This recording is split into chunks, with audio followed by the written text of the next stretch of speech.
Okay, hi! Welcome back to another video. So as you would have seen from the title and the thumbnail, in today's video we are going to be talking about the best K-dramas I've watched for the past 2 years. And like my C-drama video and J-drama video that's already out, yes, past 2 years because I didn't manage to get the 2023 favorites out last year in time. So it rolled over and now we are going to talk about 32 K-dramas in this video. This video is going to be a very long one, so please grab your favorite cup of drink and settle in because it's going to be a long video of me yapping at you about the favorites that I've watched. We will go by least favorite, but still a favorite, to my most favorite K-dramas. Some of them I've watched a long time ago, so bear with me if I don't really remember the details, but yeah. And I also wanted to mention that these need not be released in the year 2023 or 2024. They are just the dramas in which I've watched over the past 2 years that I've really liked. Without further ado, let's begin. These K-dramas will be those in which are rated 4 stars out of 5, and the first of which is The Killing Vote. So when heinous criminals evade justice, citizens over 18 receive a text polling them on whether the criminal should be sentenced to death. If over 50% vote in favour, the person is killed by a dog mask, an anonymous figure operating in the virtual world. Police pursue him and 3 individuals become embroiled in the case. Kim Woo-chan, the leader of the first investigation team at the Southern Police Agency, Kwon Sok-ju, a former legal scholar who killed the rapist of his daughter, and Joo Hyun, a police officer at the Cyber Safety Bureau of the Seoul Metropolitan Police Agency. This one was really a pleasant surprise, and I really felt for a certain character called Ji-hoon, and I also liked the vigilante that was in this show. If you've watched a lot of K-dramas, you'll find that there are a lot of familiar faces in this one, and it's more of a dark K-drama because it's about them acting against crimes, and then it's about should people have the right to decide on the fate of others, you know? Like the way that the vigilante will appeal to the public is that they will let them know like, oh, this person is a criminal because of he did this. And then they let them vote, like, should we execute him? And it's like, one thing is about what I mentioned earlier about whether people have the right, like, do they have the authority to decide on the fate of others? And second is, by voting yes to execute the person, are you to blame for the crime that happens as a result? Because while you may not be the person actually executing the criminal, you played a part in contributing towards the execution, if that makes sense. So there's a lot of questions on that as well. In the drama, you see like a lot of people getting riled up and they actively vote to execute. But then also, it brings to question like, do they have the right to do so, essentially? So it really is a drama that makes you think deeper, and I really like that. So yeah, I gave it 4 stars. Next is Serendipity's Embrace, which is really short. It's only 8 episodes, and I love the 2 main leads here, Choi Jong-hyuk and Kim So-hyun. So this one is about how in her final year of high school, the female main character fell head over heels in love, but this first love ended in heartbreak, and ever since she has been deeply skeptical when it comes to everything love related. And a decade later, she became an animation producer when fate reunited her with this guy who had a crush on her in a cafe.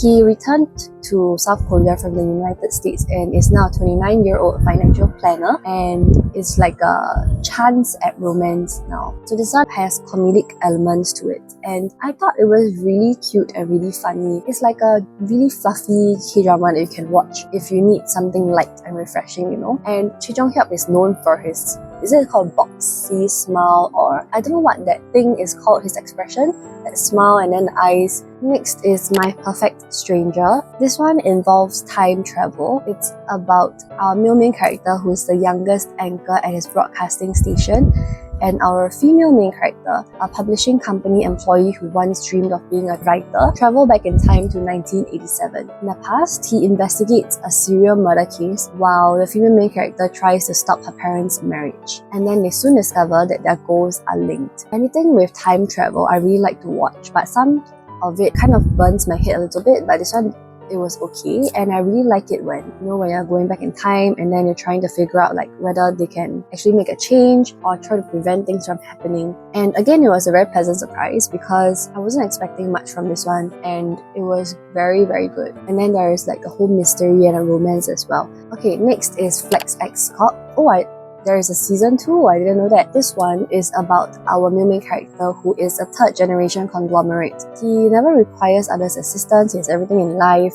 But things start changing when he gets entangled in a case. He then joins the violent investigation team at the Kangha police station that specializes in catching robbers. He aims to use his wealth and personal connections to his advantage. Yeah, there's like a whole bunch of other characters in this, like on the team, his partner that he comes to work with, things like that. I really like watching dramas wherein there are cases for them to work on every few episodes, and then they will try to solve the case every time. And this one is also quite funny because our main character, he is like a conglomerate, right? So like imagine him starting to work as a police officer. It's like a nightmare for his bosses. But yeah, it's quite funny and there's action, there's also mystery and thriller in this. So yeah, very good. Dr. Slump, Park Shin-hye and Park Hyung-sik are back. So the both of them were both in the airs a long time ago. Park Shin-hye was the lead then and Park Hyung-sik was just a supporting character. But now they are reunited in this drama as the main leads. So this one is about them both being doctors. The main character is a successful plastic surgeon and he has always excelled until a mysterious medical accident turns his life upside down because he owns like a plastic surgery clinic and then has a few outlets, right? But because of one case, the patient died from overbleeding and it seems to be his fault, but also is it really? So then he's trying to like prove himself, and at this point he reunites with the female main character who was his former rival in high school. She is an anesthesiologist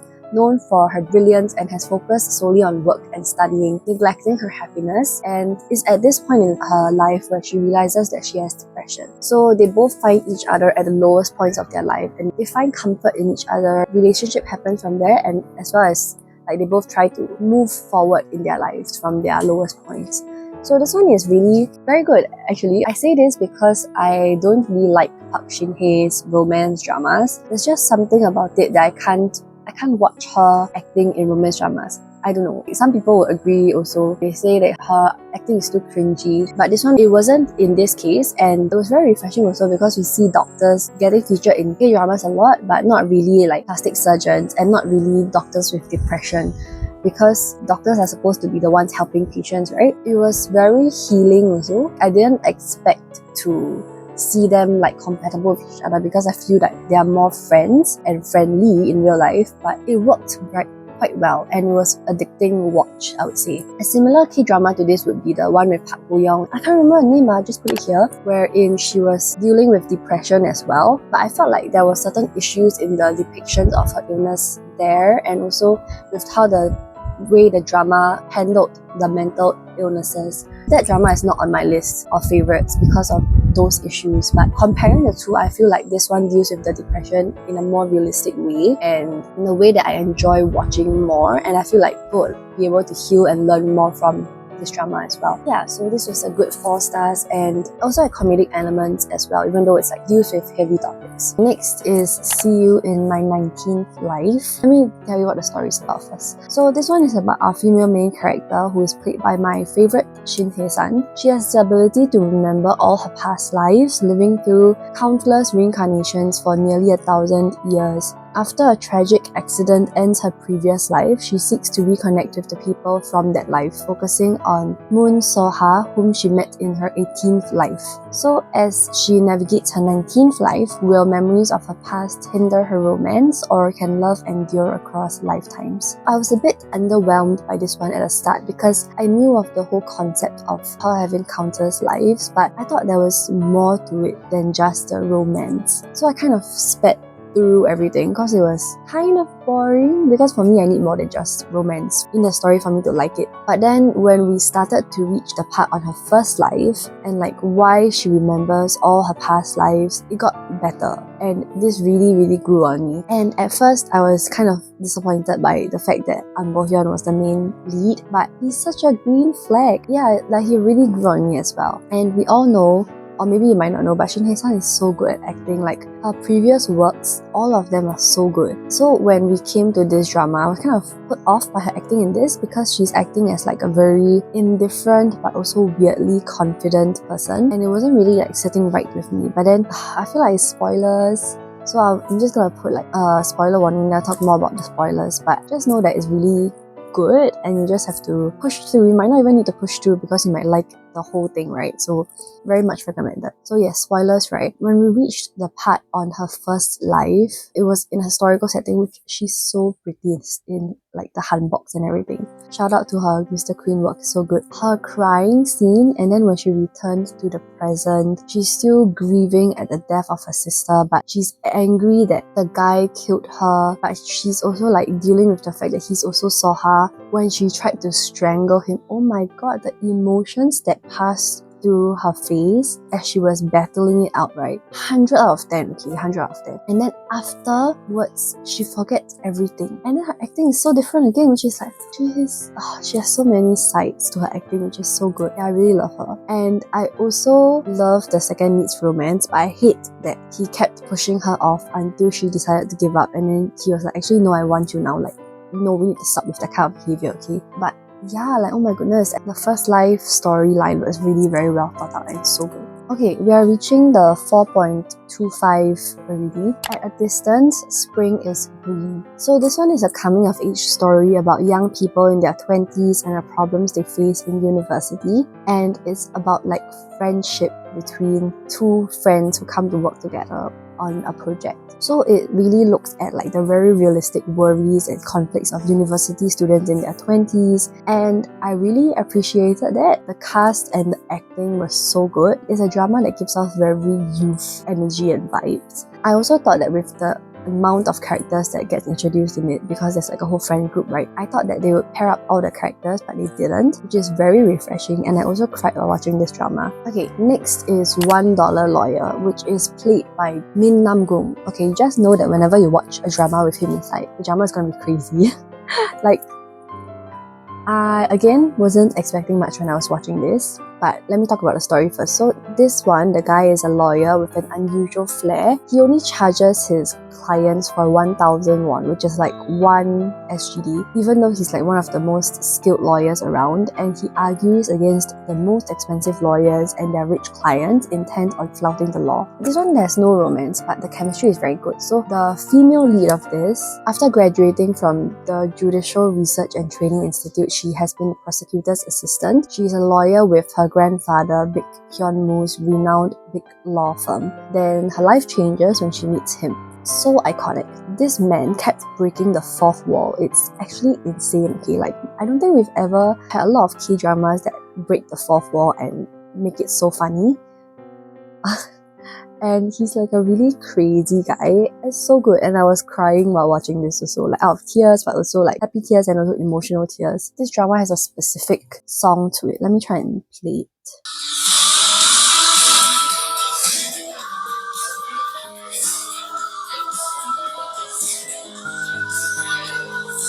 If this says copyrighted, I'm gonna cut it out. It's so iconic that his character even had a cameo in another drama that I'll talk about, which was insane. But yeah, this is so good, guys, so good. If you like, again, like all the different cases in every few episodes and how he fights against people and wins or loses, so good. Next is Fanletter, Please, which is only 4 episodes, like the shortest drama that I will ever feature. It's 4 episodes. This one is about our female main character, who is a top star actress, and she started acting ever since childhood. And because of the pressure as a top star, her self-esteem begins to drop, and bad comments about her drama increase. And so she is so stressed out by this that she doesn't even want to read fan letters anymore. And when she's at this low point in her life, she runs into her first love. He was a popular kid back in school, but is now a single father of a sick child. His daughter writes a fan letter to her as a huge fan. It's like a very short drama, but it has comedy, it has romance, and it's so good. The story feels very complete, okay, even with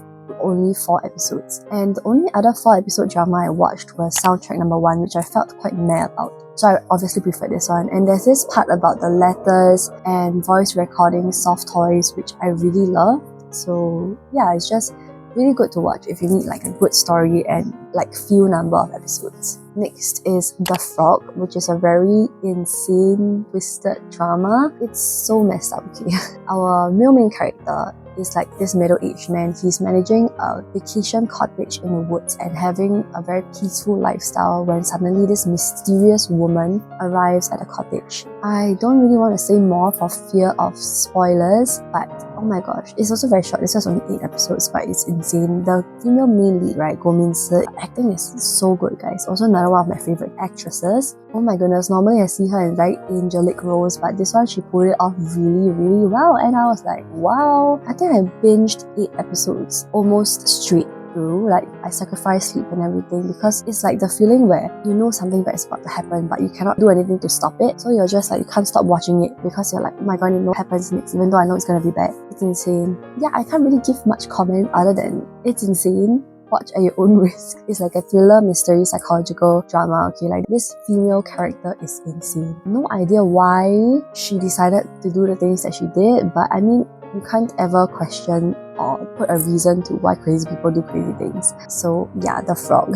Next is Gyeongseong Creature. Only season 1 because I haven't watched season 2 yet. This is in historical Bukchon, Gyeongseong. He's enjoying a comfortable life until he crosses paths with our female main character, who is a person known for finding missing people. She has had a tough childhood and she arrived in Gyeongseong searching for her mother who disappeared a decade ago. And together they tackle these missing person cases that reveal a chilling truth. So monsters are featured in this, as with the title, but as for what is the storyline behind that, you have to watch to find out. 10 episodes. This one is action, thriller, historical, sci-fi, and didn't expect myself to like this as much as I did, but it was very good. It's like edge of your seat kind of, like I need to know what happens next. Next is My Lovely Liar, played by Kim So-hyun again. This one is about a female main character who has the ability to hear people's lies, leaving her disillusioned and distrustful of others. But this changes when she meets the male main character, a music producer who is living next door,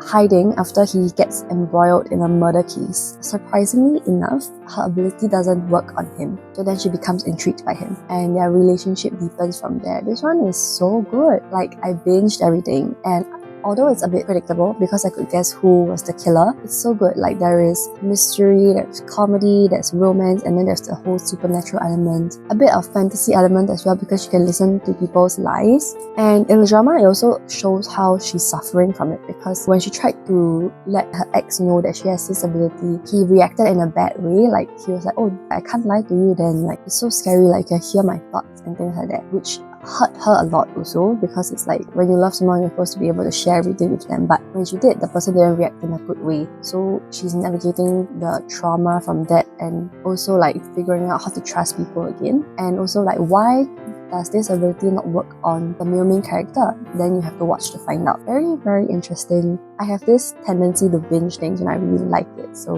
yeah. Next is Confession Couple. This was released in 2017, but it was so good. I cried while watching this. It follows this married couple who are 38 years old now. They're the same age, and they were so in love when they were married, but now they hate each other and regret marrying at such a young age.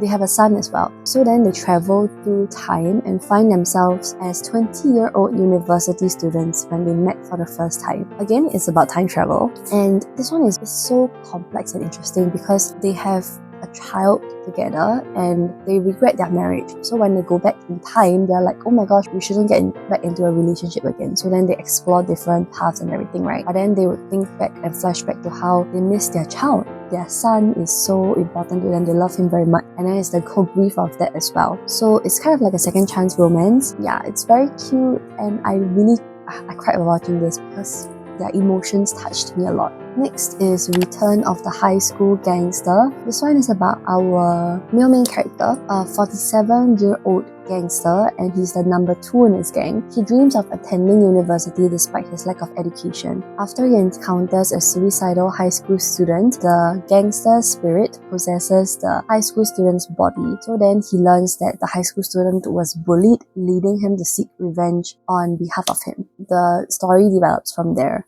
This one, it was adapted from manhwa manga, and it was very good all the way up to the end, because I think originally this was meant to be a BL story, and they kind of like didn't really touch on that in the drama, but they just left it to bromance. So it's like messing me up, because is the bromance with the gangster or is it with the actual high school student, you know? And I guess they left it as that, because then if it was with the gangster, then a romance with a 47-year-old would be a little bit weird, you know?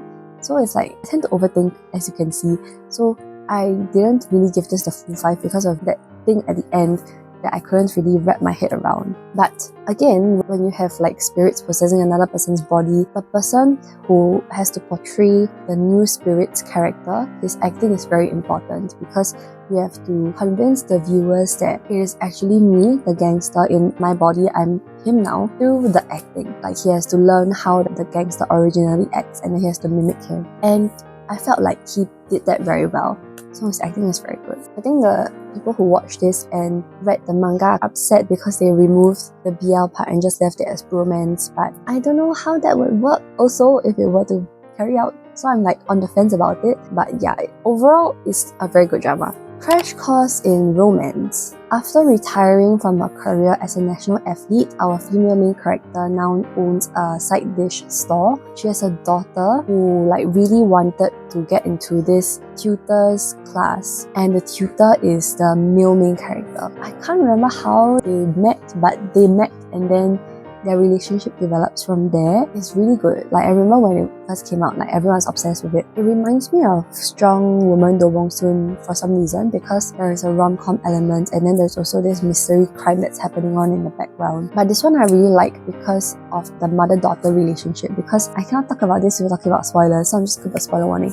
Because her daughter isn't actually her daughter, if that makes sense. She's actually the aunt. Her sister abandoned her with them and then she left to like do her own thing. So she practically raised her lah. So she is her mum, but she's not actual direct. You get what I'm trying to say. You can see her whole backstory, because she was a national athlete, but she gave everything up to raise the daughter, which is like, oh, it's so good. Did I cry while watching this? I feel like I did, but I don't remember. But yeah, it's like, very cute. And then you see her like developing a romance with the guy.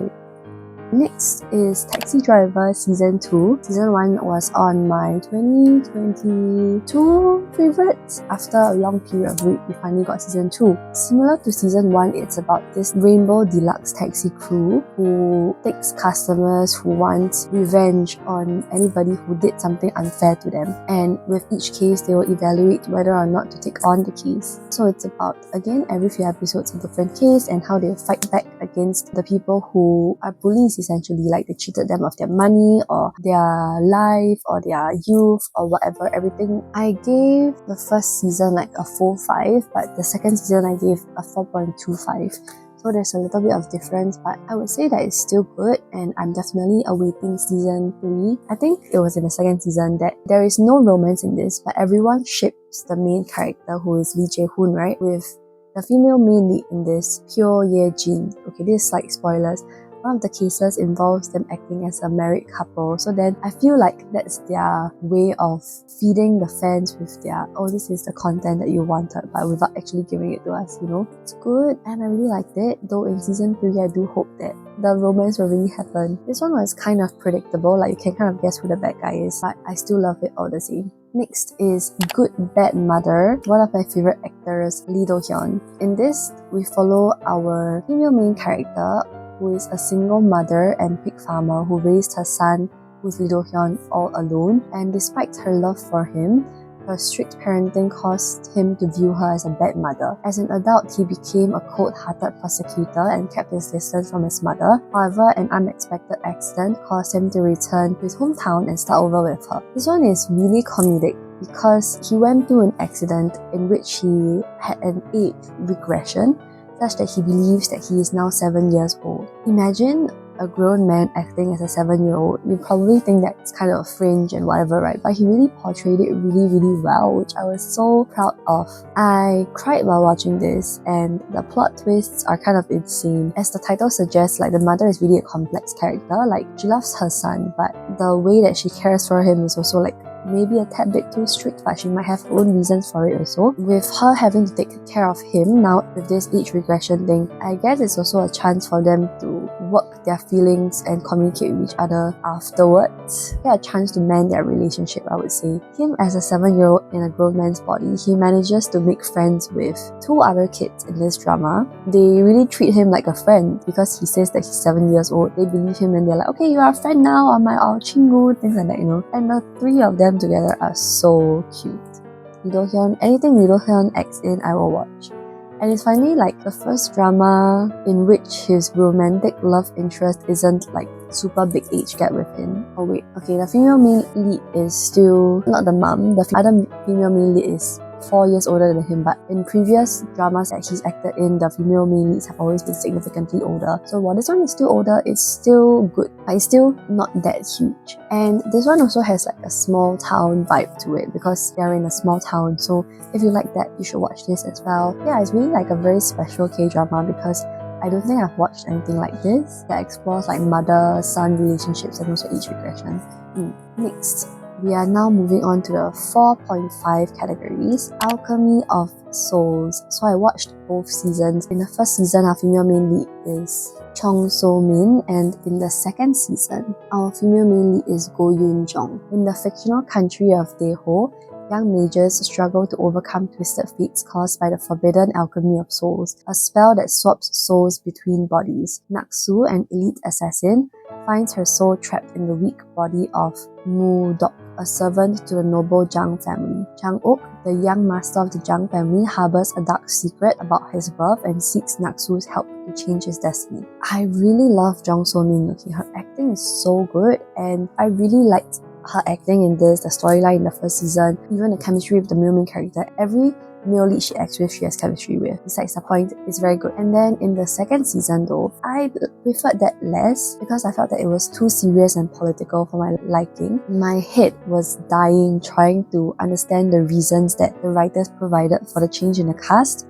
Like they tried to explain it in the plot, but I couldn't wrap my head around it. I didn't understand why there was a need for the change because I really loved the original cast. But I would say that the male lead begs to differ because while he's professional and everything with Jung So-min in the first season, a lot of people said that him in the second season with Go Yoon-jung is so different because I think they think that he likes her as like a guy likes a girl kind of feeling. So then he's very like different. Like he was professional in the first one, but in the second one he's more like playful and whatever. That's his preference. My preference is Jung So-min. I really love the first season. Second season not so much, but I really love the first season. Next is the first responders. We have 2 seasons for this as well. Again, I prefer the first season. This one, it follows the joint operations of a police force and a fire department. And again, this one has many different cases and it's all about how they attempt to go about rescuing the victims. It's kind of comedic because, I don't know, like the 2 male leads, their chemistry with each other, like the bromance is so good, right? This one is action, thriller, mystery, drama. And it's just, again, I really like dramas with cases. And while I keep saying that I like it because it's this format, it has to be portrayed well enough for me to like it. So this one also has the female lead, right? I think they start off rocky at first and then slowly they start to get more acquainted with each other and start to view each other as friends rather than enemies, and it's really nice to see that relationship forming as well, all alongside all these exciting cases happening, especially with rescue missions where there's like golden time to it. Very good. Or even like trying to figure out like who's the culprit behind a certain case. Love it. Next, we have Missing the Other Side. This one has 2 seasons as well, and I loved both seasons for this one. So the first season I gave 4 stars, second season I gave 4.5 stars, and the first season came out in 2020. So this one is about a village which holds the spirits of missing deceased people. Our male main character, he commits fraud to make a living, and one day he happens to arrive at one village where the missing dead gather. So then he soon faces like numerous mysteries, and he comes to meet the other main character, who is Jang Pan-sok. He is a mysterious figure who secretly looks for the missing people, and is the connection between the village and the outside world because not everyone can see the village where the missing dead gather. So he teams up with Kim Wook, who is the male lead, and then they try to solve the cases, try to find their bodies for them because they can't do it themselves. Again, it's a lot of cases and a lot of backstories about how they died and why they came missing why nobody found them, and it's so good. And I guess there's also the mystery of why these two are the only people who can see the missing villagers, and how the missing villagers, despite knowing that they are dead, they come to form a community and care for one another and live in their small town. And all of them have different stories and backgrounds, and it's so complex and beautifully woven together, and I just love it a lot. I'm not sure whether there will be a season 3. If there is, I'm very excited to watch it. Next is The Glory, which is a very popular drama, so I don't think I need to explain much, but I will just briefly talk about it. It is about revenge. A high school student dreams of becoming an architect, but she had to drop out of school after suffering from brutal school violence. Years later, her perpetrator gets married and has a kid. Once the kid is in elementary school, the former victim becomes a homeroom teacher and starts her thorough revenge towards the perpetrators and bystanders of her bullying days. Revenge K-dramas are so good to watch because it's like, you know, the bad people deserve it, and you love it when they get what they deserve. And oh my gosh, this was very brutal, by the way. Like, bullying in South Korea, like in shows, is so brutal to the point where I would be very sad if it really is like that in schools in Korea nowadays. But I think it really is, which is like, this one was so, oh my gosh, because everyone was freaking out about Song Hye-kyo's acting and Im Ji-yeon's acting as well. So good. And one of the bullies actually turned out to be a bully, and I binged it, and I felt very tired at the end, similar to how I felt after watching Sky Castle, because it's like really heavy and drags on your emotions, you know. I gave it 4.5 because I was expecting more from Do Hyun's role. So Lee Do Hyun is in this as well, and he's on the side of the victim. They form a relationship together, and I thought his role would be more needed in the plot, but actually I don't think he really was. Like, it's not super prominent in this drama, and I'm not really sure why there's a need for him to appear. But what's even more fascinating about this drama's lore is that Lee Do Hyun got together with Im Ji-yeon in real life.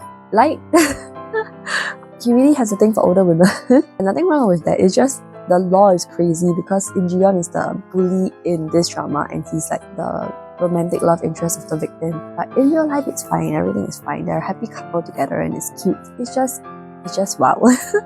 That's all I have to say about this. Next is King the Land. Again, this one was very hyped up when it came out because we have our beautiful Yuna and our very handsome Junho acting together. They look very compatible with each other. They're also friends in real life, so it's like the chemistry will be there. But yeah, essentially this one is about our main character who is known for his brilliance and charm, and he's like a very rich guy in this drama. He is the heir to the King the Land, this huge department store or hotel. I think it's a hotel. He comes across Chon Sarang, our female main character, who lands a job at King Hotel, place full of her childhood memories because she used to come to the hotel very often when she was younger. She has to adapt to the challenges and prejudices she faces at work because she doesn't have the best academic background, but she's very good on her feet and she's very good at service and servicing customers, and she's always smiling, and her smile is very beautiful also, which is a plus point because you are front facing. So she slowly works her way up from working as like, I think, a cleaner in the gym to then I think it's front office, like when you check into the room, the staff will be there, that kind, to I don't know what, I can't remember, but yeah, she slowly climbs her way up, and then they also form a relationship together. The middle was kind of boring because it was just romance, but the episodes from their 100th year anniversary onwards were really good. Like, I can't remember at which point in the story, but there is this whole thing about how the guy has to prove himself that he's worthy of the company and whatever because he has to battle with his siblings, right? So he's like trying to prove his worth with this 100-year anniversary, and it's over this lounge owned by the King Group or something like that. The guy's character development was done very well because he is proving himself properly after he steps into the family business that he's competent, and there's also this mystery about what happened to his mother. There's also the female lead's different career stages in the hotel and how she eventually finds out what she wants to do with her career, which is like, I like that they both have different things going on for them, and it's great because dramas need to have more than just romance and their interests in each other. I feel like they need to have their own other paths set up as well. Okay, I need to talk about spoilers because my Notion comments are dying. From the 100th year anniversary, the way that they designed it, the anniversary in the hotel is so cute because he showcased the hotel behind the scenes members. So there's the doorman, who's this very sweet elderly guy who worked there most of his life because he really likes what he's doing, and he also appreciates his staff a lot. I actually thought that he was doing it because he was wooing a female lead who was a staff there, but he continued to do so and prioritize it even after she left. I thought it was great to show in the drama because you need to show love and appreciation to your employees. I don't remember this, but when the grandmother cries and also at how she finally gets accepted by the king, the land members. I don't know what is the grandmother cries thing, but at the start, because she slowly climbs her way up, she's obviously not liked by the staff at the lounge because they are like all very like prestigious backgrounds, and they in a way worked hard to get there through their academic qualifications, but she came up from the bottom with like no qualifications. But she slowly proves herself to them, and it's very cute when she does, and it's like, so yes, this was a good addicting drama that I would recommend. Next is Uncanny Counter Season 2. The first season was so my favorites. I don't know in which year. I cried while watching this again, and after waiting for years, it didn't disappoint. I really enjoyed this. And it's okay, how do I explain? Essentially this is a story where we follow counters who have special abilities, and they are tasked with catching these malevolent entities. Basically, they get these abilities by going into a contract with this supernatural being. That's the gist of it. And they are kind of like a found family because they're all in this together, and it's like not everyone can do this, you know. Their relationships together as like a family is really very cute. Again, there is very good chemistry between the male and female leads, but nothing really happens. Like there's a lot of suggestions, but nothing concrete happens. So it's like, are they siblings or are they more? You don't know. But I really do hope that there's a third season because I love this world. And again, it's about all the different beings that come out every few episodes, and then you're on the edge of your seat trying to figure out what happens next. Very good. Okay, I've got 9 dramas left. We are getting there. Okay, next is Moving. Again, a very popular drama that I think I don't really need to talk about, but this one really gives me the vibes of Korean Avengers for some reason. There's a lot of main leads in this one. There's a lot of characters. So we have 3 high school students who bear extraordinary inherited powers from their parents. One of them can fly. Their parents fight to shield them from exploitation by others, and it's like this balance between secrecy and protection. So while we have the high school students storyline, there's another storyline with the parents on what went down when they were younger and what are they doing now, you know? It's like a whole thing. What really like surprised me about this was Han Hyo-joo is acting as the mother. I felt like it was only yesterday that she's the main lead as like the romantic love interest. As I think she'll still be, but I was just very shocked when I found out that she was the mother character. But anyway, yeah, this one has everything you can want to have in a fantasy drama. Like there's special abilities, there's action, there's a mystery, there's a thriller, there's like hints of romance, and you have both the youths showcasing their youthful energy but also their joy and also their struggles, and then you have the older cast who are like showing their experience but also showing that they are charming, and also like the mystery of what happened between them. There's a lot happening, and it's a very good drama. I don't think I need to sell this a lot because I think it's quite popular. Oh, there's a season 2. Oh my god, I'm so excited. Damn, excited for season 2. Okay, next is Extraordinary Attorney Woo. Again, a drama that blew up everywhere. This one is about our female main character who is diagnosed with autism spectrum disorder, and she also graduated at the top of her class from the prestigious Seoul National University. She has a very impressive memory and a creative thought process. She also loves whales. Like you will come to find out, she loves whales. Everything whales she will blabber non-stop about. She's navigating like her first job as a lawyer, and it's like dealing with all these different people, these different cases, but also with her disorder. It has the greenest flag you can ever find in a guy, like greenest flag reincarnated as a guy is in this drama, okay, which is the male main lead. Her acting is so good, like her portrayal of autism. I am not own voices, but I would say that her acting is very good, and I think that has been commented on by other reviewers as well, and it's so good. Like glad that she's finally getting recognition for her efforts because she has been acting for a very long time, but this drama really let propel her. I would say that her interactions with her boss at work are the cutest thing in this. I would say this drama also helped that guy because he was also in a lot of dramas, but a lot of attention wasn't really given to him. The boss is really like very nice to her. Like some of them may be like biased or like have stereotypes against her and won't really like treat her fairly, but he really like treats her fairly and treats her as how he would like with any other person. Is accepting of all her quirks and everything, and it's like very glad that she has this mentor senior who looks after her. Yeah, so it's like a little bit comedic and also romance and life and also all the different law cases. I kept getting choked up because her acting is so good. The romance and the slow burn is very good as well. Like there are a lot of TikTok edits about this couple because they are so cute. There's one particular scene because she got told that she cannot keep talking about whales because people will find that irritating, but then the male lead was like, no, you can talk to me about whales anytime you want. And so she will call him, she will just find him and just keep talking about whales, and he's just very accepting of her. So like both the green flag reincarnated main lead guy and the senior are both very nice to her. Very glad. And also her father in this is very cute as well. He has a kimbap shop which is now like a tourist attraction, and he raised his daughter with a lot of love, and it's very cute to see. Yeah, I think that's about it. Oh no, one last point is that she also has like a rival friend. Can she even be called a friend? Like she doesn't really like Woo Young-woo because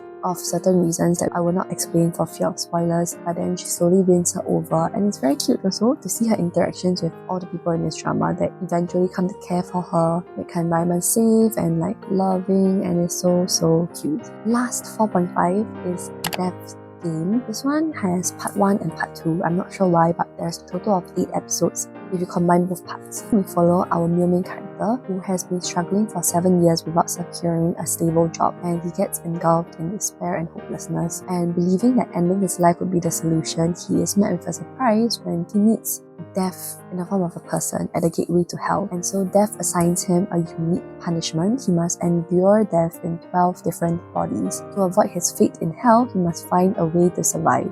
I love dramas with these kind of interesting elements because you have a lot of characters in this because he has to die 12 different times. I must say that every character that we get introduced to, their acting is amazing. As I mentioned before, when you have this thing about going into someone else's body, you have to portray the emotions accurately as well, but also maintain so good. And every character has like a reason for wanting to die as well because they have to die eventually, and it's so good. Oh my god, it's so...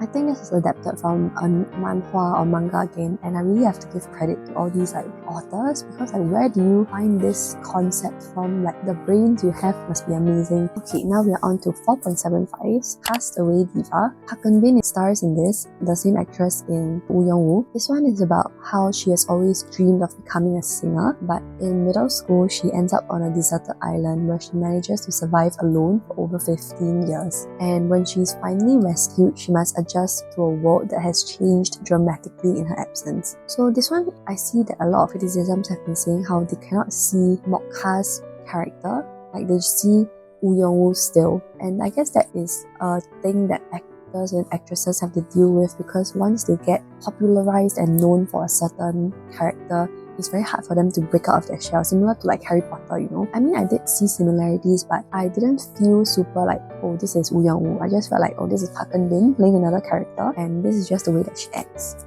It's so good. Choi Jong-hyuk is in this. Also, Cha Ha-hyun is in this. Like two very green flag guys, especially Choi Jong-hyuk, right? Which with his eyes again. Yeah, it's just a very cute drama, and there's a lot of singing in this as well. I think Park Eun-bin really sings, like she can sing, and her voice is amazing. And it's also like, how does she readjust back to society? How does she find a job? Like, how do you put on your resume that you have nothing on your resume because you're stuck on an island for 15 years, you know? Never thought about that, but this drama made me think about it. How does she still pursue her dream of singing? Like, should she even still pursue it? The songs are so good that I still listen to them on my playlist as well. Tino also sang an OST for this, which is really good. Like, the song is amazing too, so yeah, plus points. Next is another super popular drama, Queen of Tears. Yes, I finally watched it this year. Kind of late into the year actually. This one, I don't really think I have to explain a lot, but okay. Wait. Before we continue, look at the visuals of these two people. At first, okay, never mind. Now I'll leave my comments later. Our main character is the pride of the village of Yeongdo-ri, the legal director of the conglomerate Queen's Group, while his wife, the chaebol heiress Hong Hae-in, is the queen of Queen's Group's department stores. So he married into a family because a family is like the typical rich family with all the snobby characters, and like they cannot possibly let their daughter marry over, right? So they married him in, and then he's like working at her company's law firm, like he's a director there. So they were in love when they got married, but now I think a few years into their marriage, the guy cannot take it anymore. He doesn't feel like there's love between them. He feels the family is too suffocating for him, and he wants a divorce. I don't know if I can say further. Spoilers then spoilers. So he goes to tell her that he wants a divorce when she tells him first that she apparently is going to die, and so then the story develops from there. Again, there is comedy and there is romance in this. It's so good, the plot, okay? And I would say that it's like a second chance romance, because at first he wants a divorce, and then afterwards he's like, actually I don't need to get divorced anymore and potentially risk getting like executed by her family, because nobody divorces the rich family. I can just wait for her to die, like that. But then it's also like, oh, actually do I still want the divorce? I don't want you to die, you know? And his crying expressions, oh my god, I really can see why he's like the highest paid actor, okay? Like, not to say that other actors cannot cry, but like, I just look at his expressions and it's like, wow, like, he cries a lot in this drama, but his crying expressions is like also so different each time. I don't know how you do that, but yeah. Also, I love her brother in this. It's like at the start, you slowly start to find out about their history, right? And how the family isn't super close with one another. And then they slowly like form more relationships with each other. I really, spoiler again, I cried when the family found out about her illness, okay? Because she didn't want to let them know, because she thought that they would then plot against her when they did find out. So touching. I also love the OST in this. Again, Busoksul second OST, very good. I love the song and other songs too. Like, it's on my playlist and non-stop. Yeah, it's really objectively good and so cute. 4.75 stars, yes. Our final 4 dramas, our 4 5-star dramas, starting with Pyramid Game. This is a school K-drama, but not your typical school K-drama, because this class in particular is insane, okay? Once a month, the students of this school, they will cast their votes in a popularity poll. Afterwards, you get a ranking system that determines the social hierarchy of the class, which is insane, right? Our female main lead just transferred to this school and she got a 0. So since she got a 0, she is at the bottom. She is now the new target of school violence, and it's about how she turns against them and tries to stand up for herself and tries to stop this whole system. This drama is really so good, and Bona's acting, I didn't know girl can act so well, okay, but she did. She pulled it off. Again, bullying is a theme in this, and we have our villains as usual. It's all females, and I guess, I don't know, like, is it all females makes it worse? I don't know. But yeah, and it's also about how she forms relationships with the different people in her class. It's a thriller also, because you're like, oh my gosh, what's gonna happen next? I couldn't stop watching, it's so good.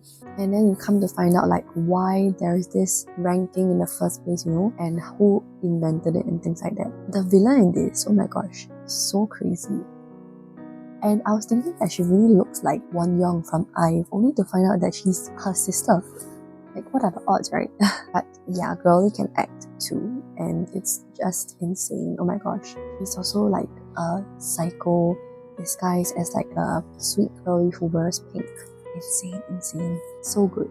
Next is Tale of the Nine-Tailed 1938. This one is also a sequel of sorts. It's following the events from Tale of the Nine-Tailed, but not exactly, because our male main character, who is like a gumiho, he travels back in time to 1938. Basically, if you like Tale of the Nine-Tailed, which is about gumihos and also cases and like horrors, elements are in this, supernatural elements. There's very good romance in this as well. There's a relationship in Tale of the Nine-Tailed. Then you will really like this sequel. I loved it because I love Kim Bom, and Kim Bom is very much in this drama and I love it. So yeah. This one is gonna be like a very surprising thing for everyone, including myself. My Sweet Mobster. Have you heard of it? You've probably never heard of it, right? I didn't too, until I saw some TikToks and they were like, oh, this was very good. I added it because of those TikToks, not believing that I would love it, but I did. It was amazing. Why am I talking like this? I know. This one, we follow our main character, who was a legend in the underworld and is now a CEO of a food company that offers a fresh start to ex-convicts. But typically, even when ex-convicts try to turn over a new leaf, it's very hard because people in the society just tend to think that a leopard can't change its spots, they just look down on them. So it's like a lot of discussion on that is talked about in the drama. And then we have our female main character, who is a kids YouTuber. Very interesting, right? Never thought of before profession. But yeah, she's known as Sister Minnie to her web channel's audience, and she's popular but struggling, and she doesn't really own the channel. She was working in a company, and the company licensed her to be a child YouTuber through them. And so after a series of incidents, she's let go from that company, and then the story progresses further. Our male and female leads also get entangled with each other. Then we have our other male main character, who is a prosecutor, but he's a grown-up fan of Sister Minnie, and they just cross paths with each other, and then they pursue the truth about a missing ex-con, and the story develops from there. This was perfection, okay? So good, like all the characters in this, perfectly casted, so good, the chemistry, everything on point. You know how he has this company, right? Then he has like different ex-convicts working for him. Every one person in that company, amazing cast, so good. They are very funny. This drama is very funny, and like they're doing good things also, so it's so cute. Especially the male main lead. This is my first time watching him in any drama. He's so good, he's so good. Actually, same for the female lead, but the male lead in particular is so good. He's such a, like, he can be very tough, but he's actually very soft inside, you know? And then his voice is like very special also. And he's just very soft for this girl in the drama. And it's so cute to see. Like, imagine like you're the people in the company, and then you see your boss, like, you know he's a legend, but then he's so weak for this girl.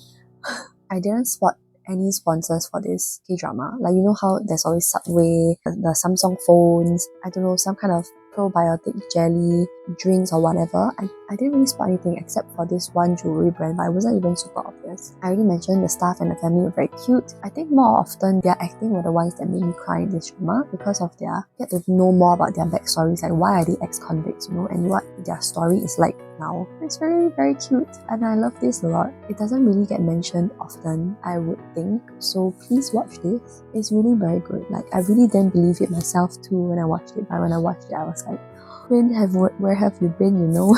Okay, final drama. Yes, because I think this video is super long already. Twinkling Watermelon. Oh, I said that very nicely. Watermelon. This one is a high school drama. In 2023, our main character has a passion for music and leads a double life as a model pupil by day and a guitarist by night. When he discovers a mysterious music store, he is unexpectedly transported back to 1995, where he meets his father as a high schooler. Obviously, he doesn't recognize him, and he is infatuated with a cellist. He decides to form a friendship with him. So again, time travel, and very, very cute. One of the characters in this is deaf, so there's sign language featured in this as well, which I thought was a great addition. This drama is really like the peak of youth and energy and just nostalgia, because it's back in 1995, right? It's really so good. I cried while watching this, and I think this drama was what propelled Choi Hyun-wook to fame as well. It's so good. Really very good. I don't know what else to say. You won't want to stop watching. He's trying to find out which of the characters in this story is his mother, and then trying to steer his father in the correct direction. So yeah, like while you're watching this, you're trying to guess as well. And the characters are really very cute. The pairings are so cute. Like his father and his mother's relationship, so adorable. Again, many TikTok edits on this. That's the last of the K-dramas. I just want to talk about one bonus Korean variety show that I watched and I loved. Culinary Class Wars. Again, blew up everywhere last year. I never expected myself to watch a cooking show, but it was so good and it made me very hungry every time I watched it. You really get to see like the chefs in Korea and like all the different cuisines, all the different stories that they have. It's so cute. Oh, and all the different competitions and trying to guess who will win. While scandals have come out of it, which is very sad, but I do still love the show. And yeah, if you're ever interested in a cooking variety show, watch it. Big Jong-won is the judge in this, along with An Song-jae. Yes, yeah, I just love it. And with that, we have come to the end, finally, of all the K-dramas that I've liked the past 2 years. If you're still watching, please comment a clapping hands emoji, because I think this will be the longest video yet. I hope this video brought you more recommendations, because are really so many good K-dramas. If there are any that you think I would like, leave them down below in the comments for me as well. Yeah, that's it. If you like this video, please give it a thumbs up. Consider subscribing to my channel to see more of such content. And I hope you're having a great day and a great week whenever or wherever you're watching. Remember to stay hydrated, and I'll see you in my next video.